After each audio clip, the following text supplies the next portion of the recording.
Cet endroit est merveilleux. Oui, Ziad, c'est vrai, tu as raison. Et regardez cette grande mosquée. C'est la mosquée d'Al-Aoumari, la mosquée la plus ancienne à Beyrouth et dans tout le Liban. Pourquoi elle s'appelle Al-Oumari? On a donné ce nom à cette mosquée en l'honneur du calife Omar Ben el-Khattab, que Dieu le bénisse. Et ça, qu'est-ce que c'est? C'est la cathédrale de Saint-Georges.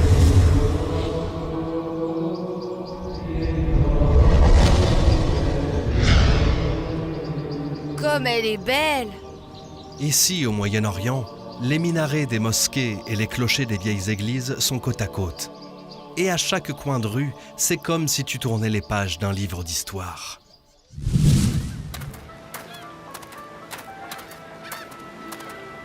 Oh, ces coffres sont vraiment très lourds. Est-ce qu'il y aurait des pierres là-dedans? Ce sont des coffres d'amandes, de pistaches et des graines de pain. C'est incroyable! Ça y est, je ne sens plus leur poids. Ah, vous allez nous manquer, maître de la mer. Et je crois que vos belles histoires nous manqueront aussi. Vous me manquerez aussi, Haj Rafik. Merci pour votre hospitalité. Ne dites pas ça, capitaine. J'aurais aimé que vous restiez avec nous pour toujours. Tiens, Ziad, prends ça. Ce panier de fruits est un cadeau que je t'offre, mon garçon. Merci beaucoup. Je vais le prendre pour toi. Sacré loulou. Allez, préparez-vous à embarquer.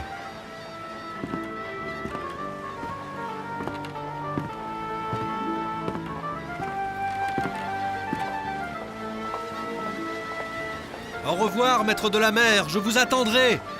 Au revoir et prenez soin de vous.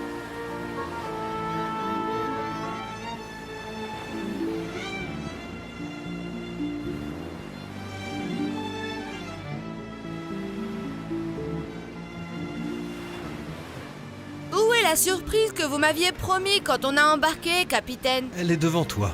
C'est le rocher du Raouch. Comme il est beau!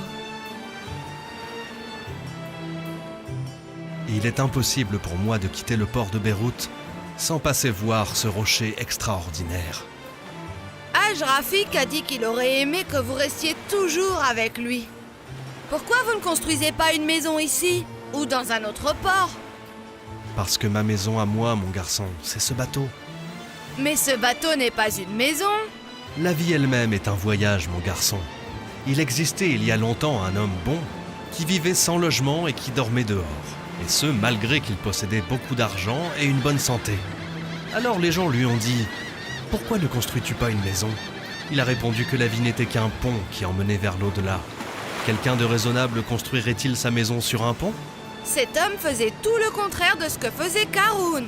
Oui, en parlant de ça, où nous sommes-nous arrêtés dans l'histoire de Karoun? Quand Pharaon l'a convoqué dans son palais et qu'il lui a parlé de la foi en Dieu de notre prophète Moïse, et Karoun leur a dit que son cousin était un magicien et un menteur. Où est le reste des magiciens?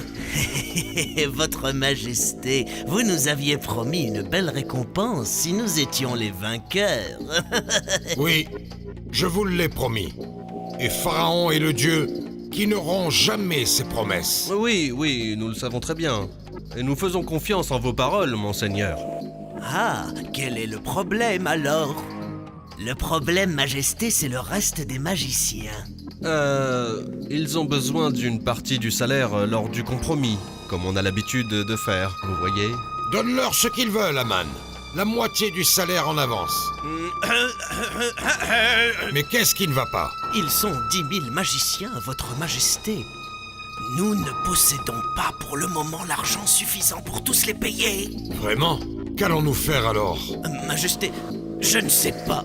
Va chercher Karoun. Dis-lui de venir immédiatement. Écoutez-moi, magicien. Rassurez-vous. Et dites à vos collègues que l'avance sera payée avant le lever du soleil.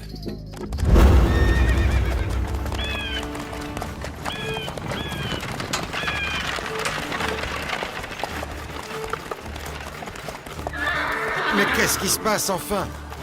Pourquoi vous êtes-vous arrêté de la sorte? Je suis pressé. Excusez-nous, monsieur, mais ce sont les ordres de Pharaon. Les ordres du pharaon? Oui, Il nous a ordonné de vous chercher immédiatement. Je ne comprends rien du tout. Est-ce que les gens sont malades à cause de la mauvaise nourriture? Ou alors est-ce que les nouvelles maisons se seraient écroulées sur leurs habitants? Monsieur Karun, nous n'avons pas de temps. Venez avec nous. D'accord, très bien. Est-ce que vous savez pourquoi Pharaon a demandé à me voir? Non, monsieur, je ne sais pas, il n'a rien dit d'autre.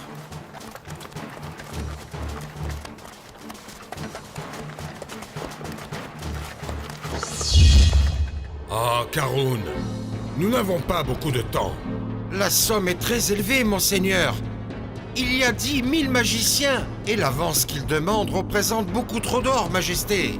Je n'ai pas d'autre choix que d'accepter. Il faut absolument que tout le monde soit présent pour assister à la défaite de Moïse et à la victoire des magiciens. Je sais, mais réunir toute cette quantité d'or, et en une seule nuit... Écoute, Karun, je sais que tu possèdes de l'argent. Demande-moi ce que tu veux en échange. Je ne peux pas, Votre Majesté. Je suis là pour vous servir. Parle, Karun. Et dis-moi enfin ce que tu veux.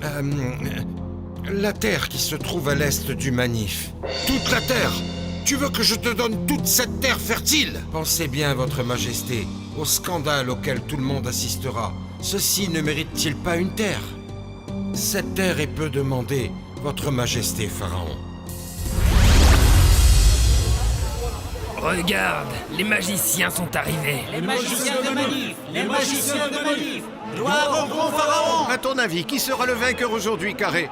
Moïse ou les magiciens de Pharaon? Quelle est cette question à toutes? Les magiciens, bien sûr. Ils sont très talentueux, mais n'est-il pas permis de penser que Moïse soit honnête? Comment ça, honnête? C'est une compétition de magie. Voici du magnifique maïs, des fermes de Corée. Venez vite acheter, allez, venez. Pharaon est arrivé! Avec Aman à sa droite et Karun à sa gauche.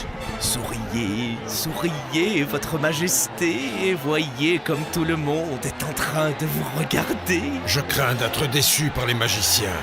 Après tout ce qu'ils ont eu, soyez tranquille, Votre Majesté. Soyez tranquille. Et félicitations pour la victoire.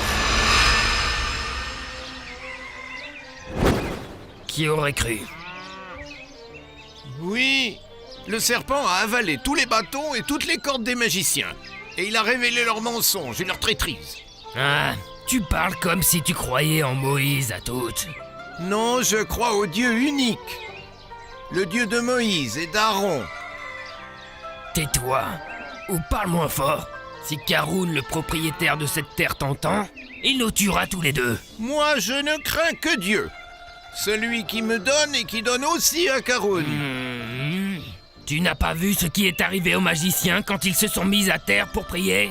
Oui, ils ont été torturés et ils ont demandé à Dieu le pardon. Peut-être leur pardonnera-t-il ce qu'ils ont fait. Est-ce que les magiciens sont revenus à la raison? Malheureusement, monseigneur, ils insistent dans leur dire. Alors torturez-les encore! Nous avons déjà fait tout ce que nous pouvions faire. Nous avons coupé leurs mains et leurs pieds opposés, et nous les avons accrochés sur des troncs de palmiers. Ce n'est pas suffisant. Tuez leurs enfants, et violez aussi leurs femmes, et faites ça à tous ceux qui croient en Moïse. À vos ordres, Majesté. Aman, où est Karun? Monsieur Karun, le pharaon est venu vous voir. Le pharaon en personne? Mais qu'est-ce qu'il peut bien vouloir? Karun, comment vas-tu aujourd'hui? Je vais bien. Je vais très bien, Votre Majesté. J'avais l'intention d'aller chez vous en réalité. Ne t'en fais pas. Assieds-toi, mon cher et fidèle ami. Cher ami? Fidèle? Là, vraiment, vous m'inquiétez, Votre Majesté. Quelle est la raison de votre noble visite dans mon palais? Ton intelligence me plaît. Je suis venu te demander quelque chose qui ne te coûtera rien. À votre service, Majesté. Je sais que tu es l'homme le plus riche du pays, l'homme le plus riche du monde entier. Et c'est grâce à vous, Votre Majesté. Non, c'est grâce à ta connaissance et ta persévérance Que puis-je faire pour vous servir, Majesté? Quelque chose qui sera très facile à faire. Te montrer avec ton chariot en or. Et habillé de tes plus beaux vêtements. Tu seras protégé par les gardes. Et les porteurs des clés des trésors. En résumé, nous voulons que tu passes entre les gens dans le plus bel accoutrement possible. Mais je n'y comprends plus rien. À quoi va servir ceci, votre Majesté? Les gens ne parlent plus que de la victoire de Moïse et de tous ses miracles. Ils parlent de sa main blanche, de son bâton, qu'ils ont vu se transformer en un serpent. Nous voulons leur occuper l'esprit par autre chose. Et pendant ce temps, nous nous préparerons pour nous débarrasser de Moïse et de ses adeptes. Il n'y a rien de mieux qui puisse occuper les gens et qui les distrait que de voir la vie des riches et leur fortune. Au moins, nous pourrons changer leurs idées. J'ai compris. Vous voulez que je sois la principale attraction des gens, c'est ça? Je veux que les gens prennent pour idéal le riche Karoun et non pas Moïse le pauvre. Ceci ne t'intéresse-t-il pas? Si. Seulement, votre Majesté, je crains l'envie des gens. Ce que tu as déjà eu est largement suffisant. Déplacez-vous doucement! Et surtout, faites attention à ce qu'aucune clé ne tombe des coffres, hein? Je pense qu'ils vont avoir besoin d'aide, monsieur. D'accord, très bien. Est-ce qu'il y a du nouveau? Le précédent chef des constructeurs a toutes. Je n'ai rien à faire des choses futiles. Qu'est-ce qu'il veut donc? Eh bien, il dit qu'il est très malade, monsieur. Et il dit qu'il accepte de vendre son palais pour les 100 pièces d'or proposées. Oui, mais ça, c'était l'offre d'il y a 2 jours. Aujourd'hui, offre-lui 50 pièces seulement et rien de plus. Ce sera amplement suffisant. Pourquoi restes-tu figé comme ça? Je ne sais pas si je dois ou non vous informer d'une chose. Va dire ce que tu as à dire, Sakem. Il y a un groupe d'hommes qui veulent vous voir. Et leur apparence indique qu'ils sont vraiment très pauvres. Pourquoi tu ne les as pas renvoyés? Ils disent qu'ils sont du peuple de Moïse et qu'ils portent un message important. Enfin Moïse a besoin de moi. Il s'est rendu compte de mon importance. Pourquoi n'est-il pas venu lui-même, comme l'a fait le pharaon? Je ne sais pas. Je vais leur demander de partir. Non, attends. Je vais les recevoir. Vous êtes venus de la part de Moïse? Oui, nous sommes tous du nombre des croyants. Nous croyons en Dieu et en son prophète, Moïse, que la paix soit sur lui. Comment se fait-il qu'il n'ait pas trouvé d'autres messagers à m'envoyer? Est-ce que vous savez à qui vous vous adressez? À Karoun? La modestie rend le cœur bon et d'une grande sensibilité. Par contre, l'orgueil ne peut conduire qu'à la cruauté. Qu'est-ce que tu veux dire par là? Nous te conseillons de ne pas être orgueilleux, car tu possèdes une fortune et des trésors. Ça y est, vous avez fini de parler? Non, nous voulons te présenter le bien de la vie et celui de l'au-delà. Vraiment? Donne de tes richesses aux pauvres, comme Dieu t'a donné de ses richesses. Mais que voulez-vous que je fasse au juste? Que je porte de vieux vêtements comme les vôtres? Et négliger ma terre, mon commerce et mes affaires? Nous ne te demandons pas d'oublier la vie. Nous voulons simplement te rappeler qu'elle ne durera pas pour toujours. Oui, un jour tu retourneras chez Dieu et il te jugera. Écoutez, mon temps est très précieux. Que voulez-vous me dire exactement? Nous voulons simplement te dire qu'il faut que tu utilises ce que Dieu t'a donné pour ta vie dans l'au-delà. Et arrête de propager la corruption. La corruption? C'est Dieu qui t'a donné toute ta fortune. Qu'elle ne te serve pas à diffuser le mal. Vous insinuez que c'est Dieu qui m'a permis d'avoir tout ce que je possède, c'est ça? Vous oubliez mon intelligence et mon pouvoir, ma connaissance. J'ai eu mon argent grâce à mon intelligence. Et j'ai gagné mes trésors par ma puissance. Et toute la fortune que j'ai constituée jusque-là, c'est grâce à mon savoir, à ma persévérance et à mon esprit qui m'a permis de gagner tout cet argent. Et non pas Dieu. Pardon à Dieu le Tout-Puissant pour ces terribles paroles. C'est Dieu qui est le Tout-Puissant. Mais que croyez-vous? Que je suis fou ou quoi? J'ai entendu ce que vous aviez à dire. Je n'écouterai rien de plus venant de vous. Sortez d'ici. Sortez d'ici! Immédiatement, espèce d'imbécile! Dehors! Au nom d'Allah, le tout miséricordieux, le très miséricordieux. En vérité, Karun appartenait au peuple de Moïse. Mais sa violence envers ses congénères ne connut point de limite le jour où nous lui donnâmes tant de trésors que les clés en étaient trop lourdes à porter pour une bande d'hommes pourtant très forts. Son peuple lui disait « Ne te réjouis pas trop, Dieu n'aime pas les gens pleins de glorioles. Emploie plutôt les richesses que Dieu t'a accordées pour gagner l'ultime demeure, sans pour autant renoncer à ta part de bonheur dans ce monde. Sois bon envers les autres comme Dieu l'a été envers toi. Ne favorise pas la corruption sur la terre, car Dieu n'aime pas les corrupteurs. » Mais Karun répondait « Ce que j'ai, je le dois uniquement à la science que je possède. » Ne savait-il donc pas que Dieu avait déjà détruit avant lui tant de générations d'hommes plus redoutables que lui par leur force et leur nombre? Mais les criminels ne seront même pas interrogés sur leurs péchés. Allah le majestueux a dit vrai. Ces hommes sont sortis de chez Karun désolés et attristés. Ils se sont rendus compte que Karun faisait un amalgame entre les origines de la richesse et ce qui en découle. Pardon, capitaine, je comprends pas. La persévérance de l'homme est un des meilleurs moyens pour lui de le mener au jardin des richesses.